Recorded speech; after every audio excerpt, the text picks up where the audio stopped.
Hey, what's up, fellas? How you doing, man? Antonelli here.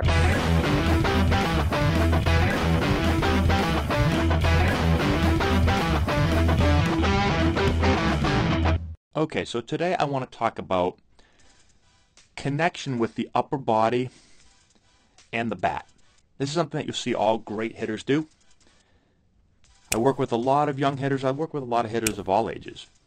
And when I first get a player, one thing that you'll notice is they're out of sync. There's not that connection. You'll see them fight with their upper body. Their upper body's going to get going first, right? So it's going to be hands, then it'll be upper body. You've got to feel like the swing is going to work in sequence, and what's going to happen is, what you should see, is the rear leg is going to start to turn this way, right? So the rear leg starts to turn. With the upper body, you're going to see the torso is going to start to work back.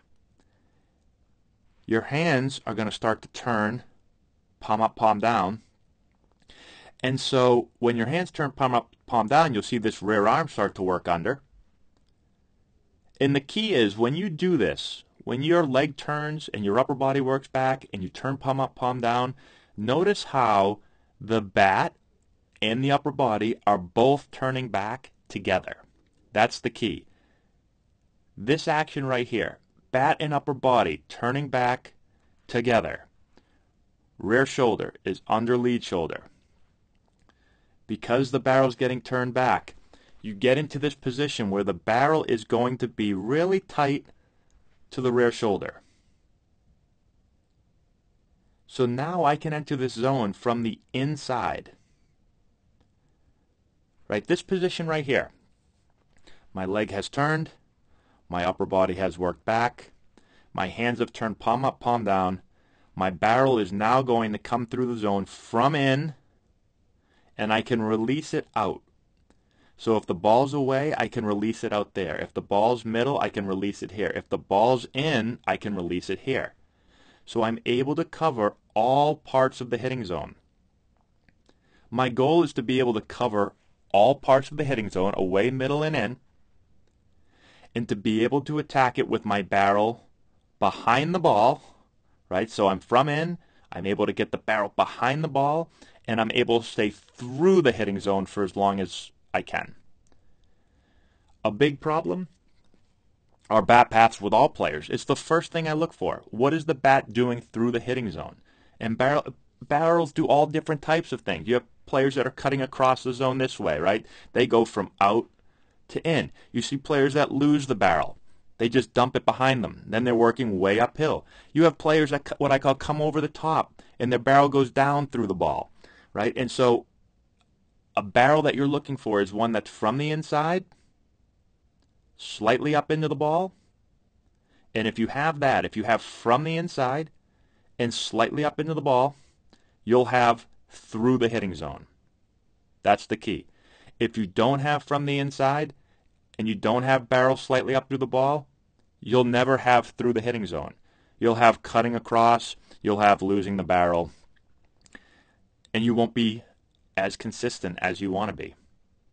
Consistent barrel paths create consistent hitters. Is that the only thing? No, it's not the only thing. There's other parts of the swing. But if you don't have a consistent barrel path that's from the inside and slightly up through the ball, it is extremely, extremely hard to be a great hitter. Hand-eye coordination, athleticism, explosiveness, those all help. But it's tough to be a consistent hitter. For me, those hitters will flash, right? If they're explosive, if they're powerful, if they're quick, if they're athletic, and they've got some hand-eye, you can be a pretty damn good player. But are you going to be able to be consistent when the pitching gets really good, right? When you get to this level, and the pitchers can move the ball all over the place. They can speed it up. They can slow it down. They can make it drop. They can make it curve. They can do whatever they want. Are you still able to be consistent at that point? Don't just rely on your talent. Don't just be trying to beat someone else because you're more athletic. Don't out-athletic them. If you're a great athlete, fantastic, you've got an advantage. but you need to have a mechanical advantage with your swing. That is the key. Do you have a swing that gives you an advantage? And when you put it together, when you put together a great athlete with good hand-eye that's explosive and powerful and quick, and then you give them a great swing, that's when you become an All-American. Hopefully that makes sense. Let me know if you have any questions in the comment section below. Subscribe to the channel, hit the notification bell, all that good stuff. We'll talk to you later.